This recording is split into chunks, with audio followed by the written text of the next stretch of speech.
Stiff-legged deadlifts, Nordic hamstring curls, or stability ball curls. What is the best way for a goalie to strengthen their hamstring? That's what we're looking at today. Come on. Welcome back to Goalie Training Pro TV. Today we are talking about how goalies can get strong hamstrings and why are strong hamstrings even important for a goalie. We're going to take a level 1, 2, 3 approach to it. So wherever you're at, you're going to be able to slot in. Our first level 1 hamstring exercise is going to start with eccentrics only. So I'm on my synthetic ice. You could use the Slideboard. You could use just a smooth wood floor at home, whatever you have. But I'm going to come up into my glute bridge and then slowly for a count of 5 seconds, come all the way down. So I'm lengthening my hamstrings under tension. Then I keep my bum on the ground, bring my heels up, slide back out for a count of about 5 seconds. You really have to keep a nice stable torso as you do this one. You don't want to get your back sort of into this high jumper position so that when your legs are straight, your bum is still off the ground. So that's one version we can do of eccentric only. And then we'll go to just an isotonic. So really the length of the muscle isn't going to change. We're going to just kind of seesaw. And we'll do that using the stability ball. So I just call this an iso curl. So I get into this position on the ball. I bring my torso up, so it's not just my bum. I'm keeping a stable torso. I lift the whole thing up, and then I'm just extending and coming back.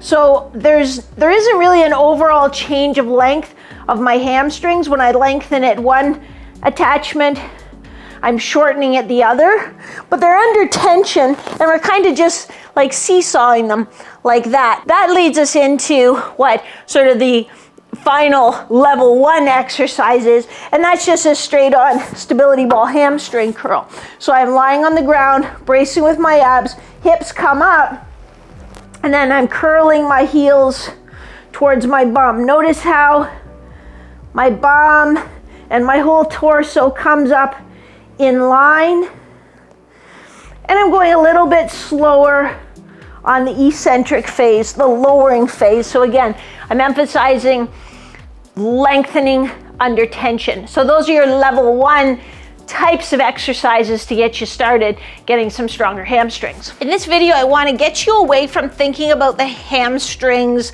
as a muscle or as a muscle group and thinking about them as a part of your posterior chain, which would include your calves, your hamstrings, your glutes, your spinal erectors. And if you think about it, we spend a lot of time as goalies kind of hanging off our posterior chain. So here, there's tension in my hamstrings, my glutes, even my calves, definitely my back extensors. You know, if you stand up tall and feel your back extensors and then come forward into your, not even a low ready position, right away you feel those tension.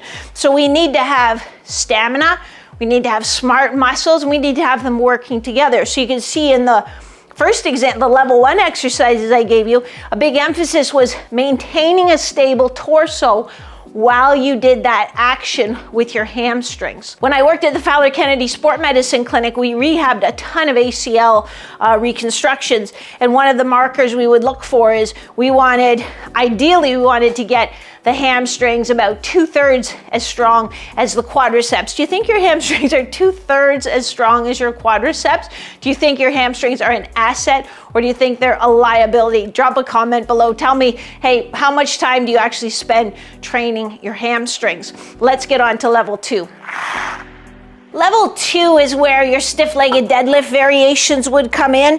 So we could use a barbell, we could use dumbbells, we could use a kettlebell. I'll use dumbbells today just because that's what I have handy. So we would start with a bilateral stiff-legged deadlift. So a stiff-legged deadlift means just that. It's not a regular deadlift where I'm bending my knees a lot. My knees are just like loose, just unlocked, but then it's hip hinge, my bum goes back, I'm keeping a nice neutral torso. As I come down, I keep the weights really close to my legs so I'm not adding extra load to my back that I don't need. So it's just a nice hip hinge pattern. Squeeze your glutes and hamstrings to pull that weight back up. As we progress to a single leg stiff-legged deadlift, we can do just a little kickstand version. So I'm just putting this toe on the ground as my kickstand. I'm sitting back in my hips, keeping those dumbbells close to my weight-bearing leg, squeezing my hamstrings and glutes to come back up. Notice how I'm keeping a nice neutral back position. And then we can go to a single leg stiff-legged deadlift. Get you out of the way. So balancing on one leg, coming forward with, again, that nice hip hinge pattern. So I really like this too, because it teaches you to dissociate. I'm gonna give you my very favorite one in a second, but I like a stiff-legged deadlift because it gets you to dissociate movements of your hip with movements of your torso. Some of you will come forward and then you'll want to round your back.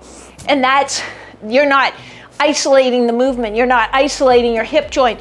You're making a compound movement. If you're reaching much past mid-shin when you do a stiff-legged deadlift, unless you have exceptional flexibility, you are probably rounding your back. So set up your phone, shoot a video of yourself. My favorite level 2 exercise is a Contra stiff-legged deadlift. So that means, Contra means I'm holding the weight on one side and I'm doing my deadlift on the other side, or I'm standing on the other side. So I just come forward here. This gets a little more lateral glute going as well, which is good. I think if we can train, I better talk first then exercise. If we can train different patterns and even some asymmetrical patterns, it helps us learn to stabilize better. And we're going down a little bit slower, squeezing our hamstrings and our glutes to come back up. Those are your level 2 hamstring strengthening exercises. Let's get to level 3, see if you're up to that. And here we are at your level 3 exercise. This is the one that makes you Instagram famous, if you can rip off about 1 million of them. We're really just gonna do 4 to 6 of these.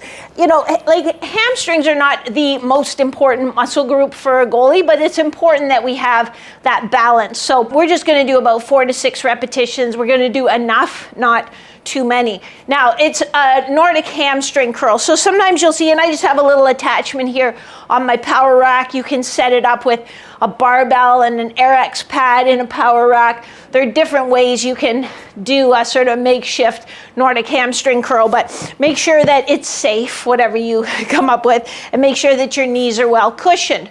So sometimes you'll see a version like this, and then, you know, they push themselves up a little bit out of the bottom. And I think that's totally fine. It's a great way to start, but I really want to try to have control all the way through. So I've set up a super band on my power rack, and it's a pretty heavy super band to help me out because this is admittedly not my strongest exercise. So with this assistance, now I can lower myself. I could even stop if I wanted to. I can lower myself right down. I put my hands out just in case the super band snaps. I won't, you'll land on my face, but I'm trying not to push up when I get to the bottom. I'm just trying to control it down, using those hamstrings, get all the way down, and then pull myself back up. So that's a level 3. That's a big dog.